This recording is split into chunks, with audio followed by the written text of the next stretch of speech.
Jadi di antara syafaatnya Quran itu orang nggak jadi masuk neraka. Jadi syafaat itu ada dua, dari neraka diangkat ke surga, dan itu bisa lama itu.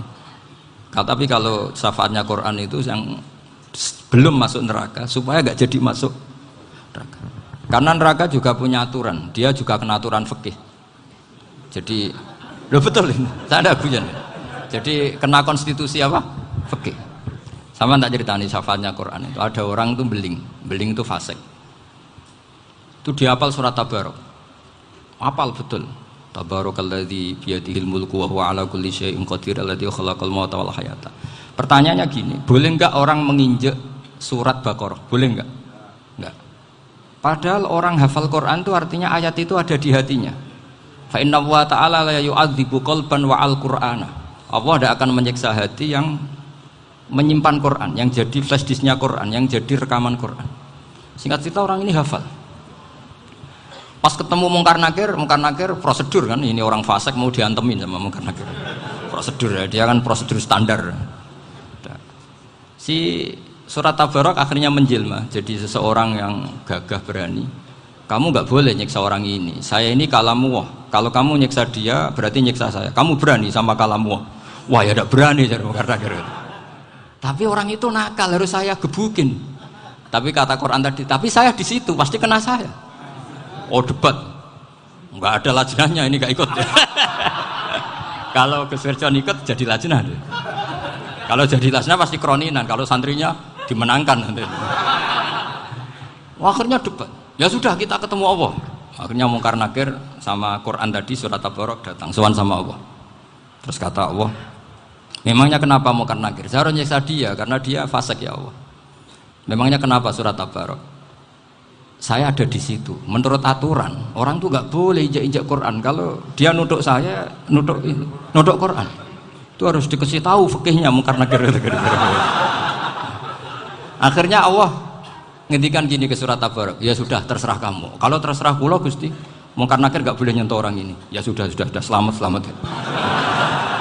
Sehingga terus itu sama baca di termasuk mujizatnya surat Tabarok di tafsir Ibnu Katsir banyak.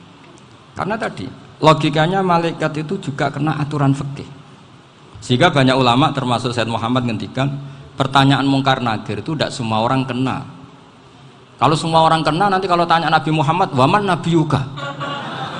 Kacau kan jawabnya. Nabi kamu siapa? Lu saya ini nabi. Ya kan? Lah nanti kalau pas ketemu Nabi Ibrahim, waman abuka? Jadi repot kan? Makanya ada kiai yang guyon kalau ditanya, marab buka? Saya ini guru tauhid sembrono. Saya ini ngajar Ummul Baroin, kamu tanya marab buka? Masyhur itu keramatnya Imam Malik itu. Ada Ashabu Malik, rajulun min ashabi Malik. Beliau ditanya Mungkar Nakir, marab buka mana buka? Imam Malik datang, ini seumur-umurnya itu ngajar tauhid. Kamu bedai enggak sopan kamu. Nah, kita berharap barokah sampean ngaji nanti itu. Yes. Malaikat itu anak sungkane gitu. Jadi itu ada. Dan saya meskipun guyon itu serius. Bedanya orang alim sama ndak itu di situ. Kalau orang alim itu guyon itu masih benar, masih serius. Coba saya bacakan ayatnya. Ala inna auliya Allahi la khaufun alaihim wa lahum yahzanun. Terus lahumul busyra fil hayatid dunya fil akhirah. Artinya kalau Mungkar Nakir dengan penampilan garang gitu, berarti ada ketakutan apa enggak? Ada. Padahal ciri utama walinya Allah tidak ada ketakutan. Makanya itu termasuk dalilnya Sayyid Muhammad. Tidak semua orang alami seperti itu karena wali-wali itu la khaufun alaihim wa lahum yahzanun. Wah anak kiai ketemu Mungkar Nakir cok tidur wedek. Iku dresege ora kok pertanyaan tok nek konan santri piye. Lho isen wis kiai dihanjuti Mungkar Nakir. Malu gak kira-kira? Mesti pelengane konan santri piye. Nak jawabannya gampang karena pernah ngajar tauhid. Makanya Sayyidina Ali ini ceritanya ada di kitab Nurul Dholam. Sama lihat di kitab Nurul Dholam karangannya Syekh Nawawi Banten.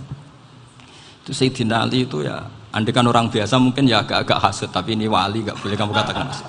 Dia itu mangkal sama Umar. Orang kok setiap orang pernah dibentak. Apa dia berani bentak Mungkar Nakir? Penasaran dia. Bagaimana kerengnya Umar itu berlanjut enggak gitu kira-kira. Akhirnya minta, ya Allah saya minta kasyaf. Ya karena yang minta Sayyidina Ali karena mau wajah dituruti sama kasuf. Dilihat Sayyidina Umar pas meninggal itu. Jadi hasud itu ya kadang penting asal baik. Loh betul bahasa Kanjeng Nabi kadang la hasada illa fisnaten. Itu Nabi bahasakan ya hasad. Gus Verson saja yang nafsirkan ghobtoh itu kan gaya-gayanan sebagai ulama. Aslinya Nabi ngendikannya itu la hasada illa fisnaten. Ulama yang ganti itu namanya ghobtoh. Wong Nabi sendiri nyebut hasad kok kamu tafsiri ghobtoh. Ya hasad ya hasad. Udah enggak usah ditawil-tawil pokoknya gitu. Kalau sama nggak percaya nggak apa-apa. Kok gitu aja kok repot. Karena sama nggak percaya kemungkinannya dua. Satu nggak ngerti. Dua sama-sama alim. Kan dari awal kalau sama-sama alim kan laisa li alimin ayuqallida aliman akhor. Kita nggak perlu saling mengikuti. Ngapain hasud? Biasa aja. Akhirnya Sayyidina Ali kasih. Pas Umar bangun, setelah mati kan bangun, setelah meninggal bangun. Mungkar Nakir datang dengan perang yang sangat garang. Itu digambarkan Sayyidina Ali matanya itu kalkidril ghali. Kayak apa? Kendil yang apa? Menganga. Wah, seru. Sayyidina Ali senang, paling takut ini Umar. Senangnya bukan main. Wah, ini mesti takut Umar. Biasa. Ternyata enggak, Umar malah bangkit. Woi, Mungkar Nakir. Kamu tahu menghadapi siapa? Itu betul ya? Kamu itu menghadapi temannya ahabbal khalqi ilallah. Yang diandalkan temannya bukan dia. Kamu tahu yang kamu hadapi, saya ini teman kekasihnya Allah. Jadi boleh kamu mengandalkan Mbak Virjon. Tapi nanti resikonya Mungkar Nakir tanya, itu Virjon siapa? Wah itu masalah kan. Makanya syaratnya wali itu harus ma'rufun fis sama. Di langit sudah populer. Makanya dulu ada orang yang saking seninya Abdul Qadir ditanya apa saja jamnya Abdul Qadir Al-Jilani. Itu aman karena beliau populer. Makanya program kita harus populer dulu di langit. Nah, itu nanti kalau dicatut oleh santri-santri nggak apa-apa. Kalau nggak populer nanti ditanya, itu siapa? Masalah ini. Umar itu yang dibanggakan itu, kamu tahu saya siapa? Ya enggak tahu, saya ini temannya kekasihnya Allah. Temannya Muhammad, iya Muhammad Rasulullah. Wah mikir, waduh, repot. Loh di dunia aja gitu kan, temannya presiden, temannya panglima, apalagi ini temannya Sayyidul Awalin wal Akhirin. Di dunia aja bilang temannya presiden, menteri orang sudah takut, apalagi ini temannya Sayyidul Awalin. Hanya Mungkar Nakir terus konfirmasi sama Allah, gimana ya Allah ini ngadepi. Sebetulnya yang diandalkan itu temannya, bukan dia. Wah, akhirnya sama Allah dibilang, ya bu, ya sama seorang seperti itu bu yang sopan. Terus semenjak itu Mungkar Nakir itu nggak selalu berpenampilan seperti itu, sangat. Jadi semoga itu konsisten sampai nanti. Jadi kamu kalau ingin nggak takut Mungkar Nakir jadi wali dulu. Karena syaratnya tadi hanya wali sing la khaufun alaihim walahum yahzanun lahumul busyra fil hayatid dunya fil akhir. Jadi orang itu kalau ngaji itu harus khatam. Jangan semuanya kena pertanyaan. Dan kalau semuanya kena pertanyaan nanti repot. Kalau Nabi Muhammad ditanya waman Nabi Yuga. Nabimu siapa? Lu kan terus jadi aneh. Jadi makanya ngendikane Sayyid Muhammad semua ulama lah, nggak ada am kecuali ditaksis, kecuali sifatnya Allah. Misalnya bikulli syai'in alim ya benar-benar bikulli syai'in. Tapi kalau am semuanya pasti ada taksis, meskipun dalam muhawarah muhadasah biasa. Misalnya contoh gampang, istri kamu baru seneng kamu, mas nak pengen apa-apa itu lapor aku, gak apa-apa mas, mesti aku seneng sama lapor. Iku dia pengen wayo. Wah langsung jadi apa wae. Mesti apa wae maksudnya kecuali itu gitu. Padahal kalau ngomong mas sampean ingin apa saja tak dukung. Terus sampean bilang pengen iku wayo. Kira-kira disetujui apa enggak? Sama seperti kita kalau punya teman akrab, wes nang omahku gak apa-apa, anggap ae omahmu dhewe. Terus mlebu-mlebu kamar. Jadi tidak ada am kecuali di taksis. Artinya kalau ada cerita bahwa orang mati pasti ngalami ditanya Mungkar Nakir, itu pasti ada am yang di taksis. Itu pasti tidak dialami para anbiya, para auliya. Karena ciri utama wali itu la khaufun alaihim walahum yahzanun. Kemudian saya yang mau cerita ya supaya sampean bisa menghadapi dunia global ini. Tak bawa tafsir Munir termasuk tadi. Kenapa orang Islam Rasulullah SAW itu lebih senang kalau yang menang itu orang Nasrani Romawi ketimbang yang menang itu orang Faris, dalam hal ini ateis. Karena orang ateis itu lebih ngeri. Sebetulnya beberapa penemuan sains terutama di ilmu medis itu orang Amerika, kayak cloning. Tapi orang Amerika itu masih dilarang oleh gereja untuk mengaplikasi. Karena nanti bayi cloning itu dipakai suku cadang. Di Amerika masih ditentang oleh fatwa-fatwa agama baik Islam maupun Kristen. Tapi di Cina itu dipraktekkan karena nggak ada halangan agama. Di Cina itu biasa ada kondom diolah lagi jadi alat-alat aksesoris. Di Amerika tidak ada karena masih ada agama, masih ada larangan. Sehingga orang Islam itu lebih takut kalau yang menang itu Persia, karena terus cara berpikir ternyata Tuhan itu tidak ada, langit nggak ada perannya. Jadi ketika yang menang Nasrani masih berpikir itu pertolongan Tuhan, meskipun mungkin cara mengatakan Tuhan beda dengan kita. Tapi ada satu kesamaan bahwa kekuatan samawi itu ada. Jadi disebut hulibatir rum fi adnal ardi wa hum min ba'di ghalabihim sahlibun. Di sini diterangkan oleh Syekh Nawawi supaya kamu tidak salah paham. Sebetulnya kamu katakan misalnya wah itu paham liberal, sebenarnya saya tidak tersiksa. Cuma takut yang mengatakan seperti itu cek goblokir atau ngaji gitu. Itu aja masalah saya. Ini saya baca ini karangannya Syekh Nawawi karena tadi kata Mbak Firjon ngaji itu harus sama orang yang bersanad.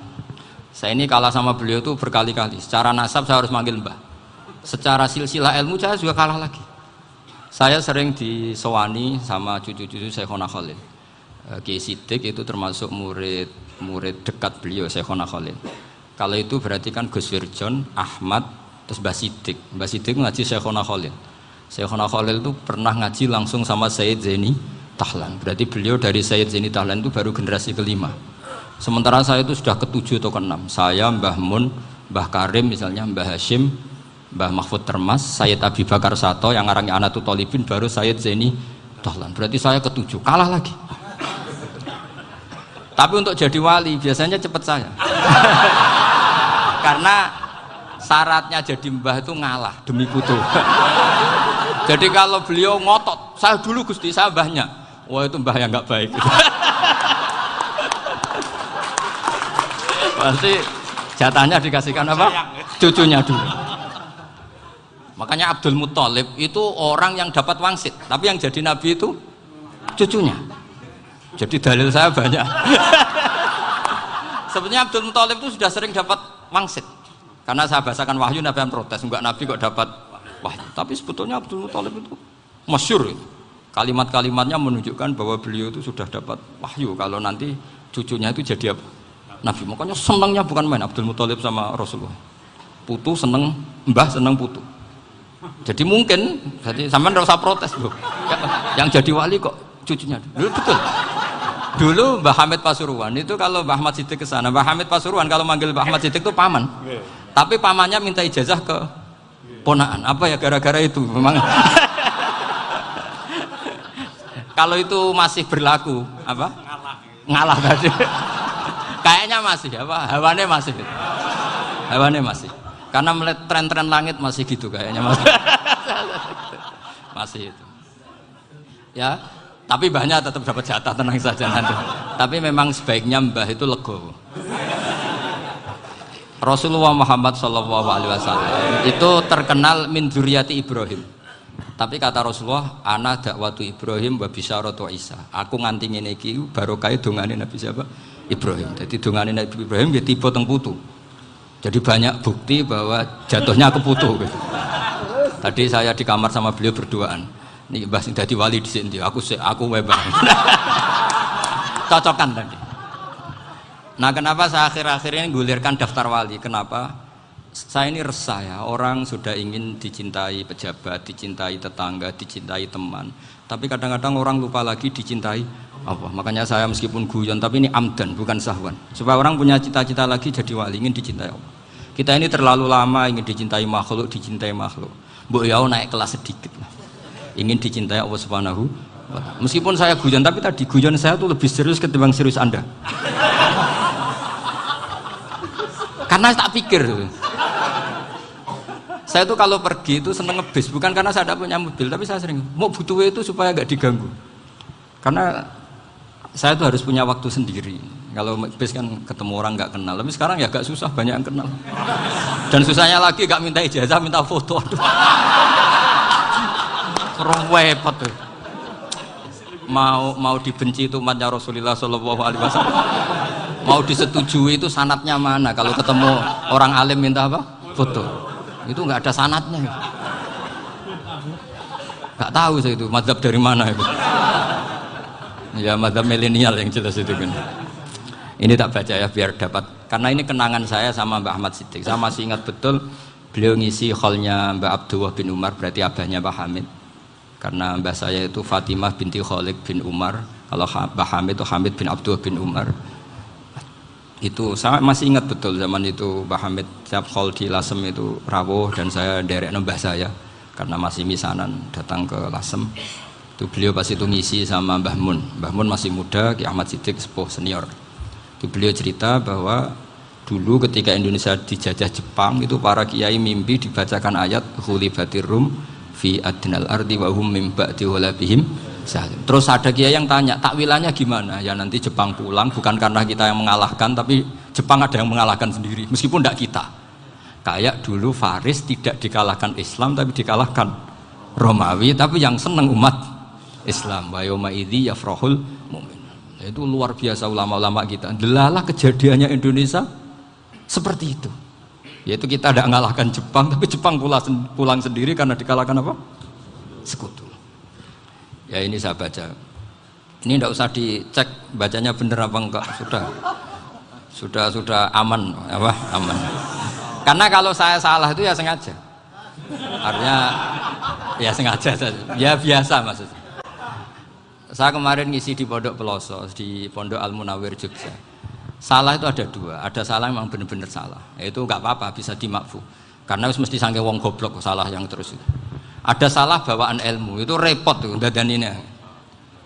Karena misalnya kita yang biasa belajar qiraah sabah wayah sibuhu, mesti diulang lagi wayah sabuhu. Karena qiraahnya Imam Asim itu hasibah yah sabu, bi fathis sin. Sementara kita kalau ngaji kitab kulino yah sibuhu. Sehingga kita yang biasa belajar sabah itu kalau baca kitab itu kayak orang bingung. Kadang-kadang yang ngaji juga bingung. Gus Pak mau di bulan pilih ini. Ya tepat-tepatan. Ada yang mengatakan Gus Pak bingung, ada yang mengatakan Gus Pak alim alama. Ya tepat-tepatan nasib tadi. Karena memang ya sabah memang seperti itu. Misalnya kufuan. Kufuan itu Imam Asim baca kufuan. Tapi beliau punya murid namanya Syu'bah. Itu kalau baca kuf'an. Makanya kita itu, ini kan khataman Quran ya, jadi saya menyinggung sedikit tentang qiraah sabah. Tadi beliau juga sudah tak kasih kitab saya Hifdzuna Liyadal Mushaf. Sama tak ajari latihan sabah, memang angel ya. Makanya yang nggak bisa itu wong pinter. Sudah tahu angel ya nggak usah diteruskan kan. Orang menghindari barang angel itu pinter apa goblok? Pinter. Berarti wong goblok pinter. Saya tuh makanya sama orang goblok tuh respect. Jadi orang alim tuh angel apa gampang? Angel. Menghindari barang angel pinter apa goblok?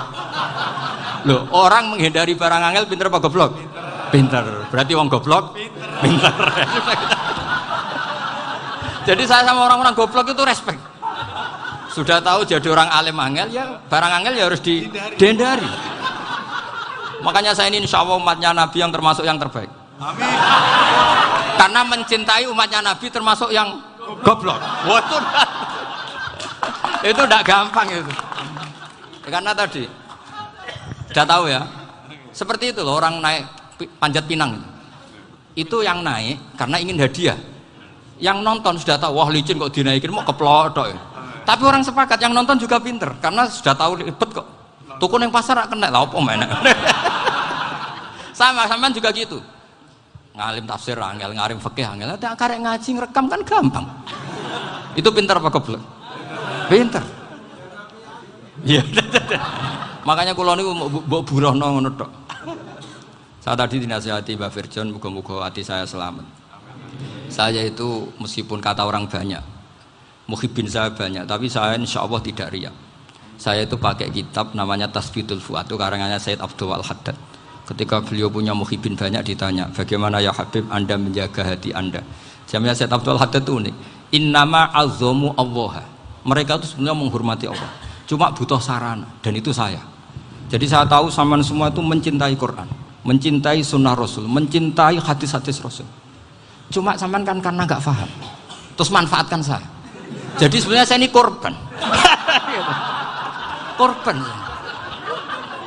Jadi saya mau riak gimana? Korban kok mau. Bangganya di mana tuh? Coba sampean misalnya ngaji tafsir, belajar sendiri kan susah. Terkibnya susah, maknanya susah. Bahkan beli kitabnya kadang nggak kuat.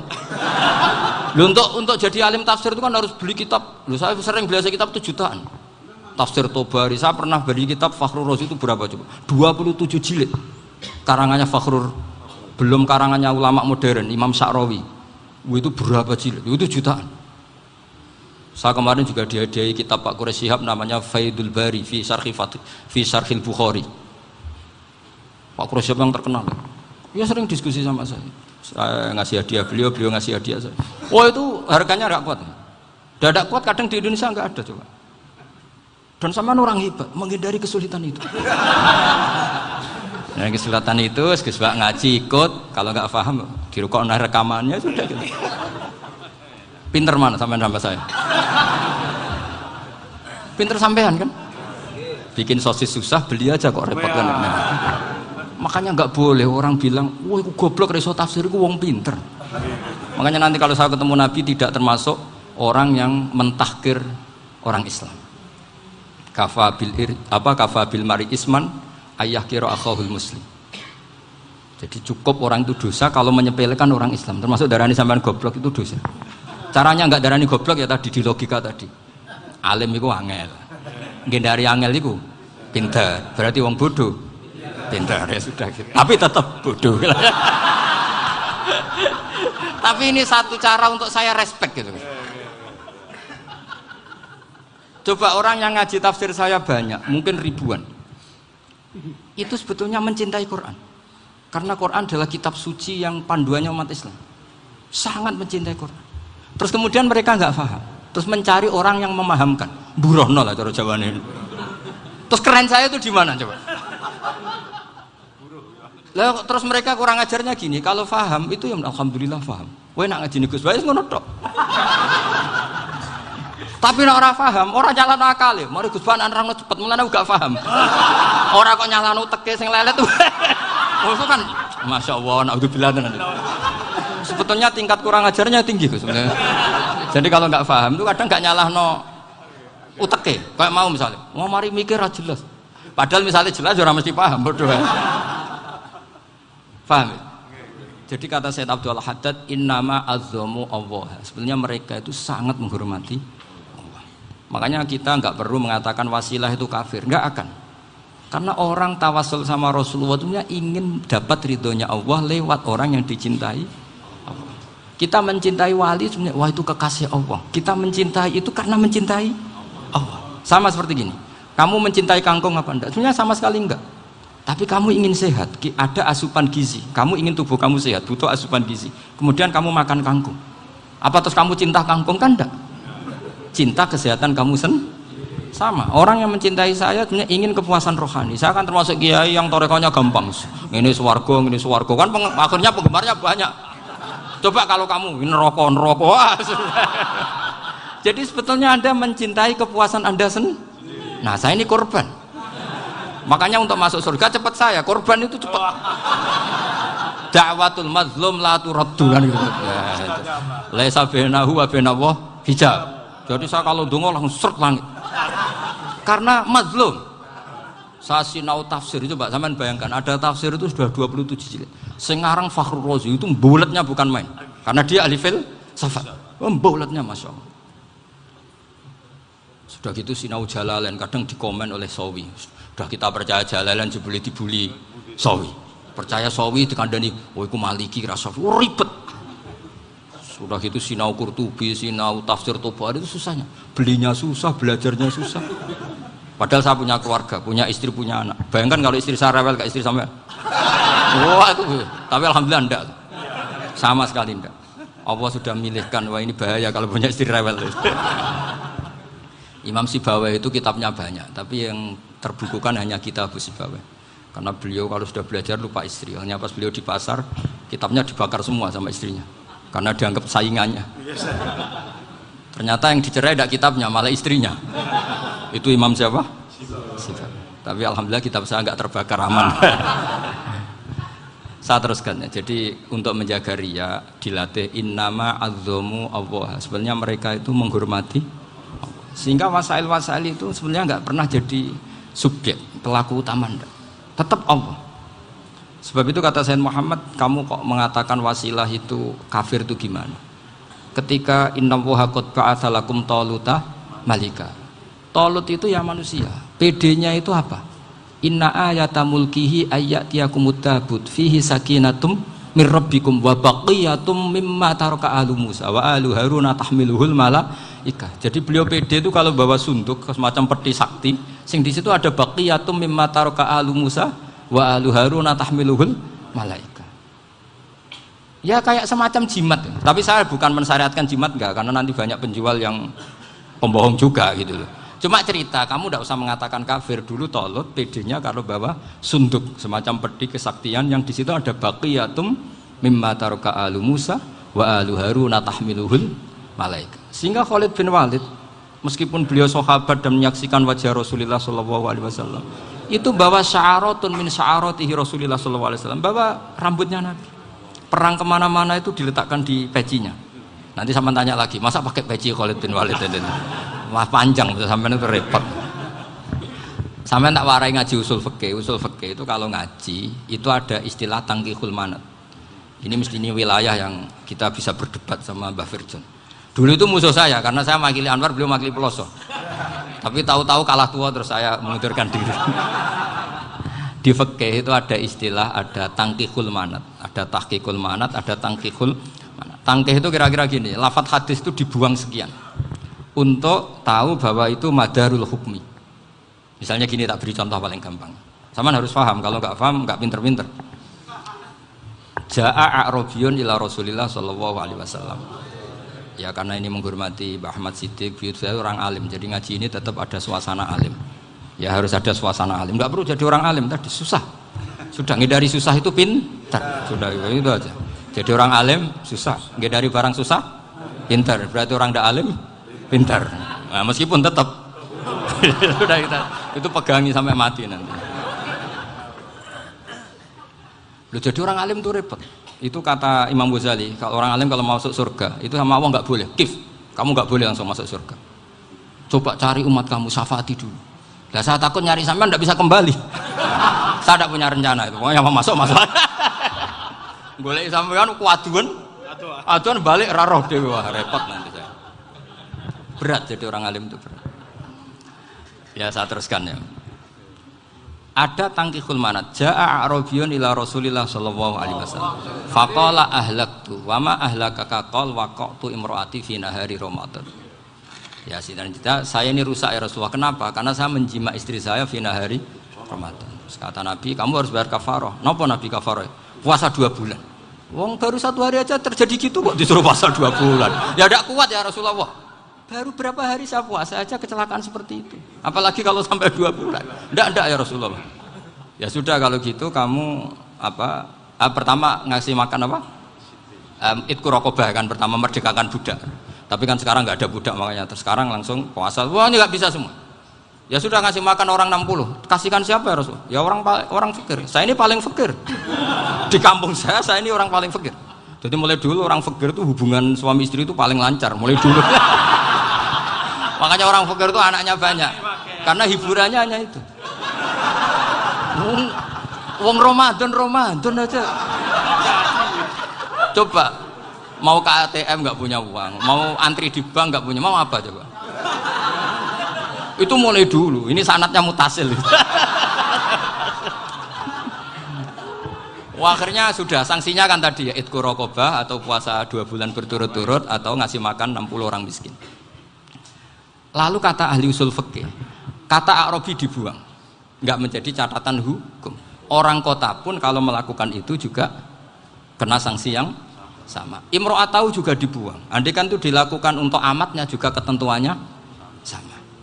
Nah sekarang perdebatan antara Imam Syafi'i dan Imam Malik begini. Sekarang pertanyaan gini, jima istri itu hukumnya boleh apa haram? Boleh kan? Lalu kalau ada orang tanpa udzur kemudian makan siang-siang, cara Imam Malik hukumnya sama, harus kena sanksi yang sama. Karena sama-sama hadku hurmati Ramadan bi ghairi udzrin syar'iyyin. Sama-sama merusak hukum Ramadan tanpa udzur syar'. Lo jima itu tidak zina. Kan hukumnya jaiz. Nah, sekarang makan hukumnya jaiz, harusnya juga kena ketentuan yang sama. Cara pikirannya Imam Malik. Nah, alhamdulillah Imam Syafi'i gak setuju. Wah, cara setuju repot. Bahkan orang-orang Syafi'i sudah punya khilaf, kalau gitu minum dulu. Iya, biar nggak kena. Iya, biar iftarnya pakai minum. Setelah minum baru jima kan. Ini sudah menyiapkan khilafnya. Ini khas Syafi'i ini, bongsong rekayasa hukum. Nanti bisa belajar jauh cara ngakali hukum. Makanya guyonan yang masyhur Gus Dur itu gitu. Ada seorang kiai atau Gus lah, ya punya salah, namanya manusia kan punya salah, entah cangkruk entah apa, pokoknya punya salah. Ada wartawan yang ngiranya semua kiai itu orang suci, sehingga tanya sama Gus Dur, Gus itu ada kiai kok ya pokoknya salah lah, tapi jangan bayangkan dosa besar, enggak, kecil-kecil aja. Itu gimana itu, padahal kiai kan orang suci. Jawabnya Gus Dur lucu, ya justru yang boleh salah itu para kiai, kalau kamu nggak boleh. Loh, kok bisa Gus? Karena mereka tahu caranya tobat. Repot. Kalau kamu nggak tahu caranya, sama pelanggaran hukum itu ya harus pakar-pakar hukum. Ya. Itu yang tahu caranya rekayasa. Kalau kamu ya kena pasal kan ya. Jadi kamu jangan niru saya. Saya ini punya sekian cara untuk kembali. Nah, itu namanya khilaf. Makanya kata Sayyid Muhammad, kamu tidak usah anti khilaf. Karena Abu Hanifah itu membolehkan khilaf, kitabul khiyal. Yang penting kamu soleh dulu. Setelah soleh nanti Allah maklumi. Soleh dulu, syaratnya soleh dulu. Kalau tidak soleh jangan. Contohnya gini, ada orang mau puasa lemes sekali, mau makan. Gampang. Kalau langsung makan kan kayak hadku hormati Ramadan biwiri udrin syar'iyyin. Aku langsung mau jembera sowan Mbah Firjon.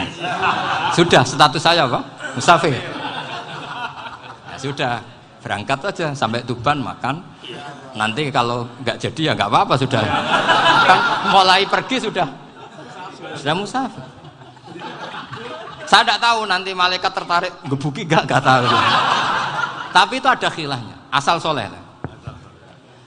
Karena kata Sayyid Muhammad dan semua kitab mengatakan itu, kalau sama nggak tahu ya kebablasan. Nabi Ayub, nabi yang terkenal Gudiken itu siapa? Ayub ya? Nah, itu yang Israiliyatnya kan seru lah. Gudiken dikukur bek kreweng itu terlalu lah kalau itu. Untuk kreweng konti, ning Arab ora kreweng itu sudah masalah itu. Singkat cerita, Nabi Ayub ketika diasingkan kaumnya itu kan nggak punya sumber makanan.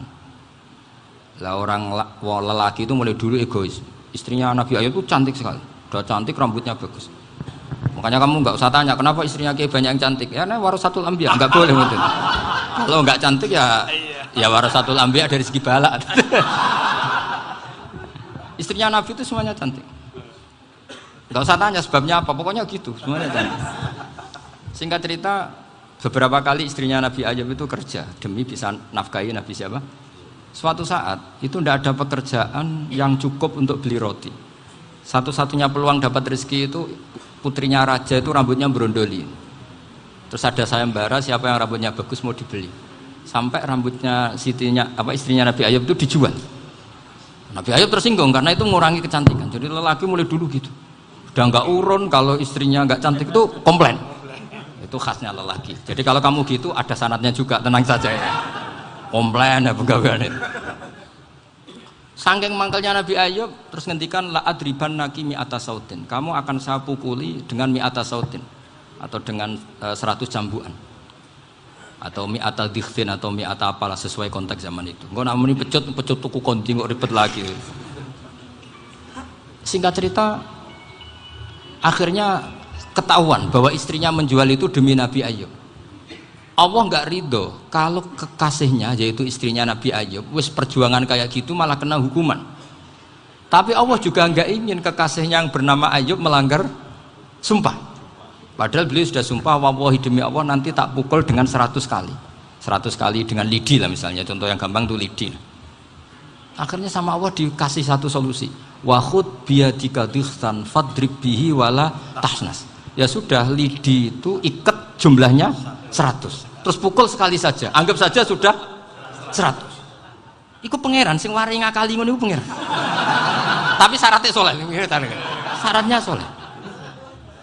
Jadi kalau kamu anti khilaf berarti anti ajarannya Allah di ayat itu. Wa khud biyadika dikhtan fadrib bihi wala tahnas. Itu dulu ada, ini cerita di Ithaf, ini cerita terakhir, ini sudah, sama jangan nama sudah. Terus pengumuman tadi, yang nggak pernah sepuh ngutang saya itu haram tadi. Karena tadi saya punya kewajiban di rumah yang bisa menggugurkan ya kewajiban yang lebih besar. Lebih besar itu ya tadi, bisa pernah guru, pernah sepuh, yang jelas nggak umur. Umur sampean menangkap itu, tua-tua serepot itu. Ada raja itu ganteng kaya, senengannya nikah perawan cantik. Itu semua kampung mesti kenal. Mungkin digilir atau gimana pokoknya. Suatu saat ada pemuda suka sama perempuan yang di kampungnya, cantik sekali. Kemudian pemuda ini ternyata pekerja di kerajaan itu. Tiap hari ditanya, oh itu yang di kampung yang cantik siapa? Mau saya nikahin gini. Wah bahaya, ini saingannya raja. Jadi yang dibidik pemuda tadi itu saingannya. Si raja ini orang yang namanya raja kan gengsinya tinggi. Kaifatang kihuha wa qad ra'aitu qad qabbalaha rajulun. Kok mbok nikah piye? Saya tuh pernah melihat dicium lelaki. Wah, gak mau. Gak gelem wis kadung ditambung lan waqat qabbalaha rajulun. Saya pernah melihat sendiri qabbalaha rajulun, dicium oleh lelaki. Wah, sudah gak minat raja langsung, gak keren. Suatu saat pemuda tadi nikahi perempuan itu. Rajanya marah-marah, kamu lelaki gak punya harga diri gini. Gak punya selera, gak punya harga diri, sudah pernah dicium orang kok tetap dinikah. Bilang ke raja, ta'rif manir rajul, lelaki itu siapa? Abuha. Kamu tahu lelaki itu siapa? Sopo? Abuha. Bapaknya. Saya kan hanya bilang rajulun. Pernah dicium lelaki. Lah pikirannya raja lelaki wis kowe-kowe ngene iki. Tapi butuhe canom mau raja ben gak sida, itu aja tuh. Baru kayak digulirkan gitu, waqat qabbalah rajulun. Wah nggak mau. Setelah itu suatu saat pegawainya tadi nikahi perempuan. Kamu nggak punya harga diri gini. Kamu tahu manir rajul apa abuha? Wah nak ngono aku gak apa-apa. Lah monggo sakniki wis bojo kula. Ora trimo wis diambung wis macam-macam. Lah itu namanya khilah. Apa? Khilah. Kalau di Balawa disebut tauriyah atau apalah. Tapi saya tidak ngajari sampean seperti itu. Sudah pinter sebelum saya ajarin. Bangsa ngakali kan sudah pinter. Ya ini terakhir tak baca Arabnya saja nanti. Bismillahirrahmanirrahim. Biar dapat barokahnya Syekh Nawawi juga barokahnya guru-guru. Bismillahirrahmanirrahim. Wa sababu nuzuli hadil ayati annahu kana baina farisa war rumi qitalun wa kanal musyrikuna yawadduna antaghliba farisu ar-ruma li anna farisa kanu majusiyan ummiyin wal muslimuna yawadduna ghalabatar rum ala faris liqaunihim ahla kitabin. Jadi zaman dulu orang Islam lebih senang kalau yang menang itu orang Nasrani. Kalau bandingannya ateis, karena bagaimanapun percaya kekuatan langit. Sementara orang ateis sama sekali tidak percaya kekuatan. Apapun bedanya kita dengan Nasrani itu ada kesamaan, yaitu percaya adanya kekuatan langit. Sehingga ketika orang Romawi kalah itu orang Islam ikut susah. Paham ya? Makanya ini tak baca biar sampean nggak macam-macam pikirannya. Fab'atha Kisra saat terusnya, ya pokoknya seperti itu. Akhirnya Rasulullah SAW berdoa lebih senang yang menang itu Rom karena ahli kitab. Artinya apa? Kemenangan ahli kitab adalah kemenangan makhluk atau hamba Allah yang mentautkan kekuatan kita di bumi dengan kekuatan langit. Makanya saya berharap selain kita ikhtiar medis, kita harus memperbanyak istighfar. Bagaimanapun semua itu dari Allah Subhanahu wa Ta'ala. Kita menghormati negara dengan ikhtiarnya, tapi saya mohon sekali kita juga istighfar, karena semua itu juga ditentukan oleh Allah, oleh langit. Ya, saya kira demikian. Assalamualaikum warahmatullahi wabarakatuh.